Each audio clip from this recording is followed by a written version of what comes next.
Cardiovascular diseases are the #1 cause of death worldwide, leading to nearly 1/3 of all global deaths each year. This week, a look at a massive global health challenge that can be prevented. I'm Mei Lee, in for Mike Walter in Los Angeles. Let's take it full frame.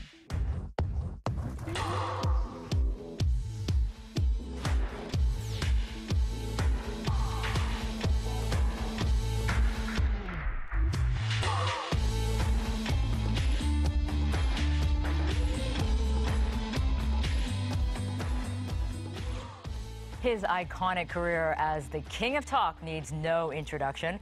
For decades, Larry King has been redefining the art of conversation with memorable interviews. He's talked with political leaders, celebrities, and more than 50,000 newsmakers from all walks of life. By the way, is there any scenario in which you would run for president? Can you give me a scenario in which you'd say, okay, I'm in? Number one, I will not run as either a Democrat or Republican because I will not sell out to anybody but to the American people. And I will sell out to them.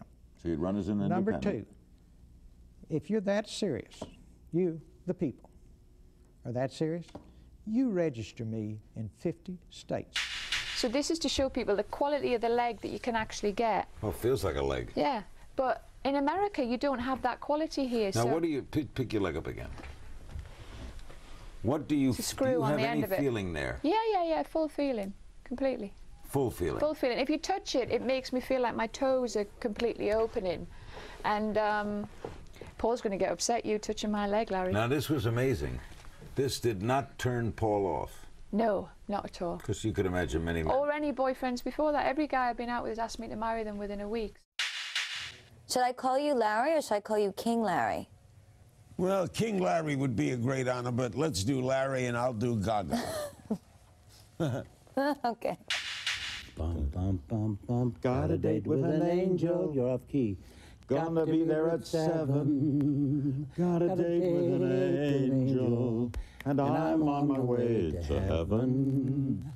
Got an angel beside me. Got a whatever to guide me. Got a date with an angel. And I'm on my way to heaven. When the chapel bells ring out. Gonna make him an offer he can't refuse. Darling, goodbye. Goodbye. Such great stuff. Well, many of his guests cite their interview with Larry King as a milestone in their careers. But a defining moment in his own life came in 1987 when King suffered a massive heart attack. Since then, he's worked to bring awareness to cardiovascular disease prevention and treatment through the Larry King Cardiac Foundation, as well as his work on behalf of the American Heart Association. Larry King is joining us now to talk about his personal heart health journey and the career that has given him a huge global platform as an advocate. Larry, May, welcome. May. I got it. Okay, I have to preface this interview by saying we used to work at CNN together, you for much longer than me, but it's been about 15 years since I last saw you. Yeah, I started there in 85. I started on CNN's 5th anniversary. 5th. Yeah, so every time they celebrated an anniversary, I celebrated an anniversary, and they just had 35 years. Right. I did 26 years, actually. 26 years at 26 years, CNN yeah. I think alone. in the Guinness Book, it's the longest running show, television, hosted by the same person at the same time. Unbelievable. There's guys that Meet the Press has been on longer, but had different hosts. The Tonight Show had different starting times. So we were always 9 o'clock Eastern for almost 26 years. Larry, you're a legend. I mean, you know, you Legend. are. You are. I asked Sinatra that once, and he says, you know what legend means? Old. There's no 30-year-old legend. All right, he I'm makes a old. good point. He makes a good point. But you have had an incredible career. I mean, nobody could I'll tell you argue the that. truth. The truth, and it really is. I'm not blowing smoke. I pinch myself every day. I mean, I get up in the morning. Still. I live in Beverly Hills. Yeah. I have 3 grown children. I have 2 boys, 16 and 15. Both are baseball players, terrific athletes. I have a wife, much younger. I live in a great neighborhood. I have friends since my days in Brooklyn. Wow. I can say that I have 5 or 6 friends who I've known for over 60 years. See, that's meaningful. And Yeah. that's a key part of my life. And to them, I'm still Larry Zeiger, Oh, the kid yeah. from Brooklyn, Right. who always wanted to be in radio. See, I always wanted to be a broadcaster. When I was 5 years old, How did you know at 5 that you wanted I to would be a listen broadcaster? to the radio. I would listen to the radio and leave the room and imitate what I just heard. Really? So I'm living a dream. I had a bunch of odd jobs before Yeah. I got married. I never went to college. My father died when I was 9.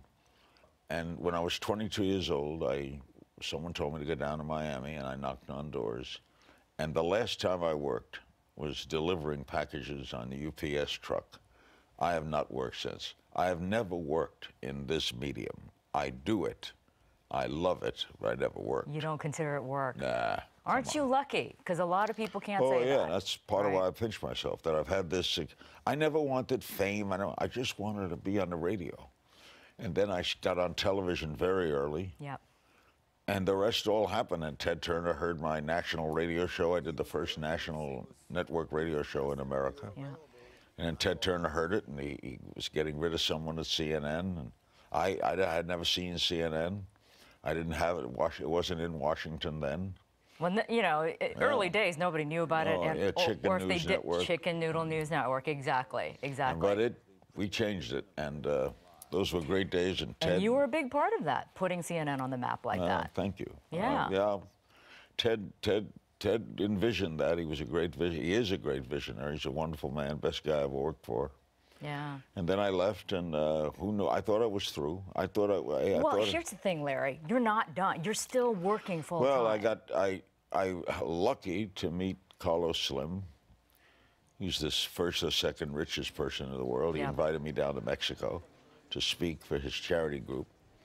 And he told me when I was in Mexico, he guested on my show on CNN.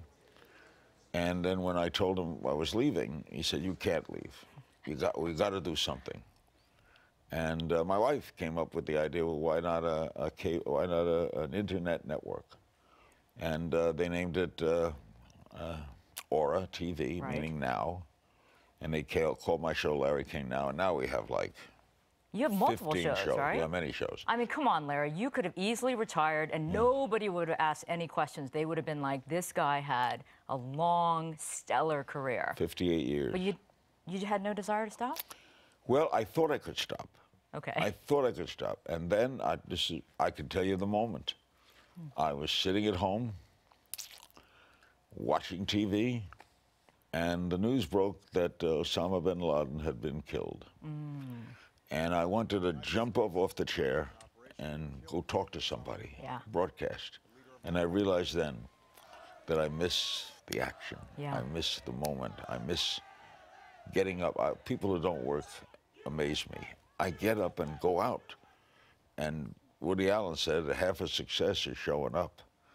And I wanted to show up again. Right. So But you found fulfillment in it. It's not just showing up, right? So Carlos, we got together and he funded it, and I'm Wow. back. But that was that moment that I sensed I can't leave this business.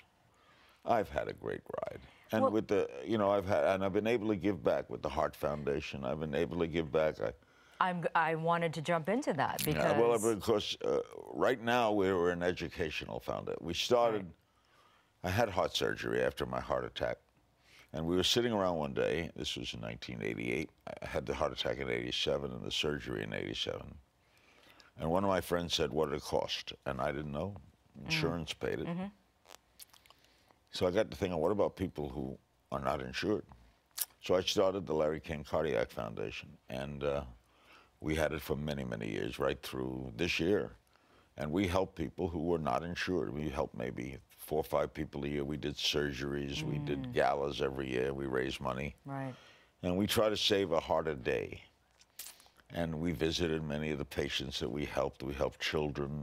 We did a lot of things. We did surgery. We provided pharmaceuticals. We did a wonderful thing. Which is an extraordinary mission. Yeah, it was a mission. And I used to say, I sure hope we go out of business. I hope. Yeah. And now with Obamacare, Right. people are insured. So we've turned ourselves now, and we work with the American Heart Association as an educational unit. So we write pamphlets and we go around. I try to warn people about things to do. The one thing you can't do anything about is your genes. Yeah. My father had a heart attack. So I was born with the gene. Let me ask you, because when you had your heart attack in '87, you thought, wow, how can this be happening to me? Even though you were not leading a very healthy lifestyle, right? I was a denier. Yeah. Oh, I smoked 3 packs a day. The day of my heart attack, I stopped smoking, never smoked again. This, February 2nd, 1987. My last cigarette was on the way to the hospital. So even though you knew you were a smoker, you weren't exercising, you weren't eating right, you still were shocked that you had a heart attack. Yul Brynner, who had died, the great actor. Right. He did a commercial before he died in which he said, "I'm dead now.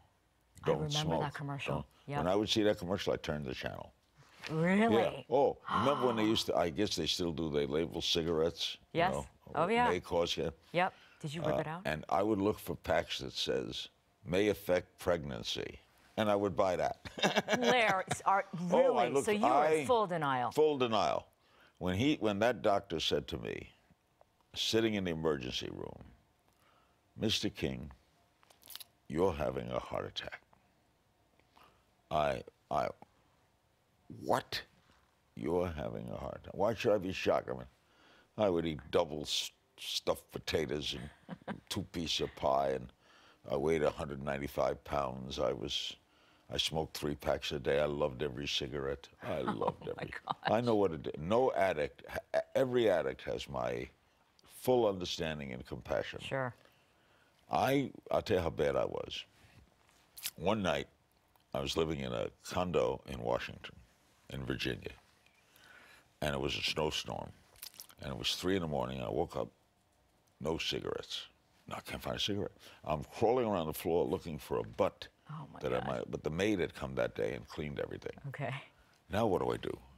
I put on my coat, my jacket. There's a 7-Eleven 4 blocks away.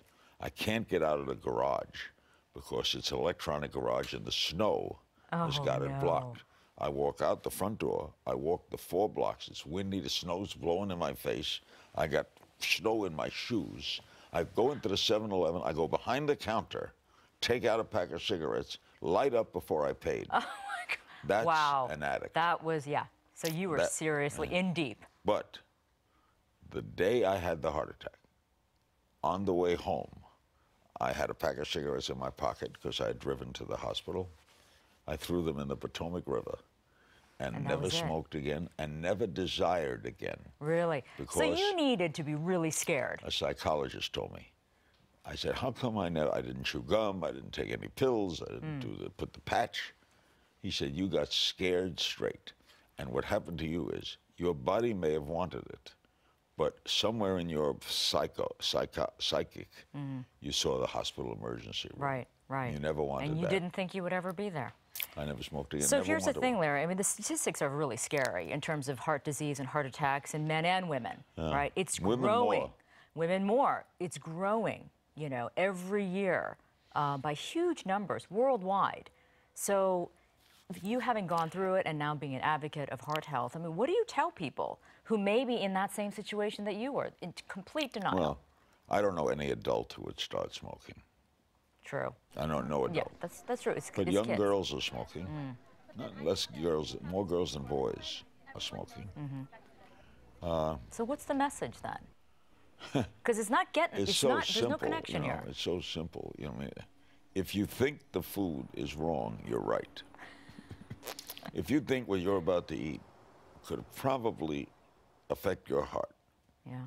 Let's say high sugar content, fat-loaded foods. If you think you're looking at that pie and you're a little overweight, you think it's wrong? Don't eat it. I always have to ask you this, great interviewers like you. Of all the guests you've had tens of thousands of guests. I think it's almost 60,000. Almost 60. Someone estimated. That's amazing. I know that you've said in the past that 3 of your favorites were Bill Clinton, Frank Sinatra, and New York Governor Mario Cuomo. Well, by my favorites, they're 3 of my favorite people. Okay. Nelson Mandela, 7 presidents, Kings. Anybody shock you that you just couldn't believe what I they love said? Malcolm X. Malcolm X? I didn't know whether I'd like him or not, but he was so bright. Really? He taught me. I thought I was pretty liberal socially, and he taught me. He said, imagine what it's like. This was 1962, local television in Miami. Okay. Imagine what it's like to be black, and you're not on television. You're not on. Do you see any black? This was 62. 62, yeah. See any black kids in commercials? Ever see a black Santa Claus? And it got me to thinking. You know? And then he said, we're invisible, aren't we? Till you see us on the street. And when you see us on the street, you think we're either the porter or you're scared. Yeah. Yeah. What do you think it's like to live like that? And so, why are you shocked if we're angry? Interesting. Does that surprise you? And why? Why would be surprised at black anger? Well, I would be surprised. I would be angry. So he taught me a lot. So what I love when I point out those guests, Cuomo and Sinatra and Clinton, is they're passionate. What you want in a guest is 4 things. A passion for what they do, an ability to explain what they do very well, a little bit of anger, a little bit of chip on the shoulder, and a sense of humor. If you got those 4 things, it does not matter what your profession is. Yeah.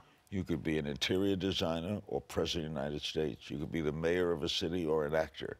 You got those 4 things, it's piece of cake. It's magic on TV. That's right. Larry, thank you so You're much welcome, for coming darling. on. I loved seeing you again. Thank you. Anytime. All right. Well, coming up next, heart disease is often thought of as a problem for men, but in fact, more women than men die of heart disease each year. Our next guest says the fight against heart disease in women needs a new approach. We'll be right back.